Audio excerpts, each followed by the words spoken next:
गणतंत्र दिवस पर किसानों की ट्रैक्टर रैली को लेकर सुप्रीम कोर्ट ने कोई निर्देश देने से आज इनकार कर दिया।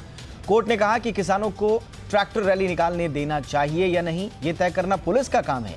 ऐसे में अब गणतंत्र दिवस के दिन किसानों का ट्रैक्टर मार्च होगा या नहीं, इस पर केंद्र सरकार और दिल्ली पुलिस को फैसला करना है।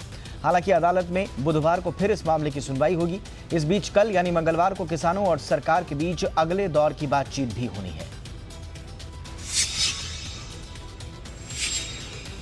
किसान आंदोलन के बीच दिल्ली के बॉर्डर पर किसान महिला दिवस का आयोजन हुआ। इसमें शामिल होने शहीद भगत सिंह की भांजी गुरदीप कौर भी पहुंची। इस मौके पर गुरदीप कौर ने कहा कि सरकार को किसानों की मांगें माननी होगी। सरकार को तीनों कानूनों को वापस लेना ही होगा। अगर सरकार ऐसा नहीं करती है तो उसे बताना होगा कि वो किसके साथ है। गुरदीप ने कहा कि मामले के सुप्रीम कोर्ट के फैसले से दुख हुआ। कोर्ट ने इस तरह का आदेश दिया, ऐसी हमें उम्मीद नहीं थी। किसान महिला दिवस पर बॉलीवुड अभिनेत्री गुल पनाग भी सिंघू बॉर्डर पहुंची थी। आपको बता दें कि 11 जनवरी को सुप्रीम कोर्ट ने तीनों कृषि कानूनों पर रोक लगाते हुए एक कमेटी बनाने का आदेश दिया था, जिसे किसानों ने खारिज कर दिया। कृषि कानूनों के खिलाफ आंदोलन कर रहे किसानों को एनआईए की नोटिस पर सियासत गरमा गई है। इस पूरे मामले पर एक बार फिर से विपक्ष केंद्र सरकार पर हमलावर है। कांग्रेस समेत तमाम विपक्षी पार्टियां आरोप लगा रही हैं कि केंद्र पहले भी अपने फायदे के लिए सेंट्रल एजेंसियों का इस्तेमाल करती आई है और इस बार भी किसान आंदोलन में एनआईए का गलत इस्तेमाल किया जा रहा है। पहले से सरकार के खिलाफ बोल रहे किसान नेता एनआईए के नोटिस के बाद और नाराज हो गए हैं। उन्होंने आरोप लगाया है कि केंद्र सरकार नोटिस के जरिए आंदोलन को वापस लेने का दबाव बना रही है, लेकिन अब आंदोलन और ज्यादा होगा। आपको बता दें कि पंजाब में 50 से ज्यादा किसानों और आंदोलन का समर्थन करने वाले कलाकारों को एनआईए ने नोटिस भेजकर दिल्ली पेश होने को कहा है।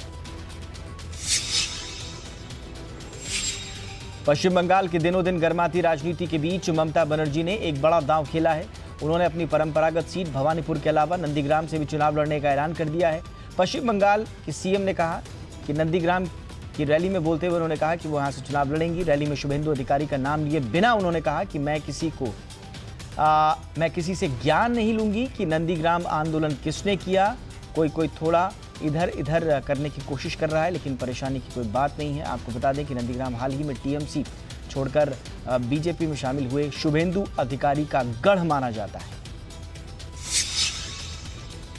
ममता बनर्जी के नंदीग्राम से चुनाव लड़ने के बयान के बाद शुभेंदु अधिकारी का बयान भी सामने आया है। उन्होंने कहा कि वो किस सीट से चुनाव लड़ेंगे इसकी घोषणा वो अपनी रैली में करेंगे और वहीं से ममता बनर्जी को जवाब देंगे। आज ही ममता बनर्जी ने नंदीग्राम में एक चुनावी सभा में नंदीग्राम से चुनाव लड़ने का ऐलान किया था।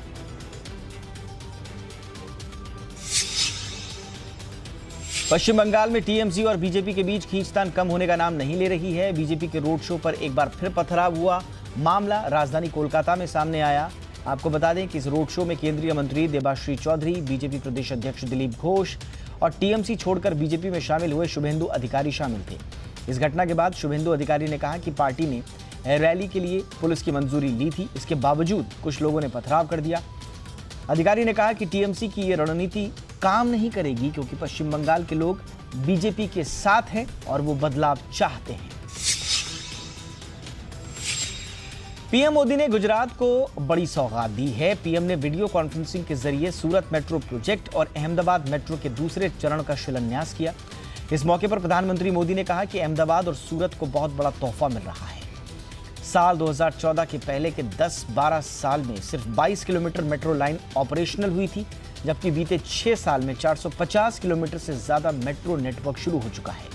पीएम ने कहा कि अहमदाबाद के बाद सूरत गुजरात का दूसरा बड़ा शहर है जो मेट्रो जैसे आधुनिक पब्लिक ट्रांसपोर्ट सिस्टम से जुड़ रहा है। आपको बता दें कि सूरत मेट्रो रेल प्रोजेक्ट में कुल 40.35 किलोमीटर लंबाई के 2 कॉरिडोर्स होंगे।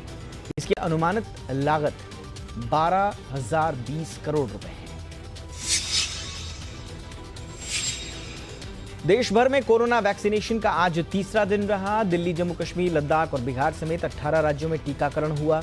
स्वास्थ्य मंत्रालय के मुताबिक पिछले 2 दिनों में 2,24,000 से ज्यादा लाभार्थियों का टीकाकरण हो चुका है। वैक्सीनेशन के दौरान अब तक केवल 447 लोगों में साइड इफेक्ट सामने आए हैं। आपको बता दें कि महाराष्ट्र और गुजरात में 19 जनवरी यानी कल से वैक्सीनेशन की प्रक्रिया शुरू होगी। यूपी में 22 जनवरी से वैक्सीनेशन का अगला राउंड शुरू होने जा रहा है। व्हाट्सएप नई प्राइवेसी पॉलिसी के मामले में दिल्ली हाई कोर्ट ने बड़ा बयान दिया है। मामले की सुनवाई करते हुए दिल्ली हाई कोर्ट ने कहा कि यूजर चाहे तो व्हाट्सएप का इस्तेमाल ना करें। आपको बता दें कि कोर्ट ने मामले पर अपना पक्ष रखते हुए कोर्ट में याचिकाकर्ता ने कहा कि व्हाट्सएप ने यूरोप और अमेरिका में पॉलिसी को मानने या न मानने का विकल्प दिया है, लेकिन हमारे यहाँ ऐसा कोई विकल्प नहीं दिया। इस पर कोर्ट ने कहा कि आपके पास व्हाट्सएप छोड़ने का विकल्प है। व्हाट्सएप का पक्ष रखते हुए मुकुल रोहतगी ने कहा कि व्हाट्सएप पूरी तरह से सुरक्षित है, सभी चैट एन्क्रिप्टेड और सुरक्षित होंगी। मामले की अगली सुनवाई अब 25 जनवरी को होगी। अभी भारत और चीन के बीच सीमा विवाद खत्म नहीं हुआ कि चीन ने एक बार फिर उकसावे का काम किया है। चीन ने अरुणाचल प्रदेश में एक नया गांव बसा दिया है। चीन के बसाए इन नए गांव में करीब 101 घर हैं। चीन की नापाक और विस्तारवादी नीति का खुलासा पिछले साल 1 नवंबर को ली सैटेलाइट तस्वीरों से होता है। चीन का ये गांव वास्तविक सीमा से 4.5 किलोमीटर अंदर बना हुआ है, जो कि भारत के लिए एक बड़ी चिंता का विषय बन गया है। आपको बता दें कि गांव ऊपरी सुबनसिरी जिले के स्यारी चू नदी के किनारे पर मौजूद है।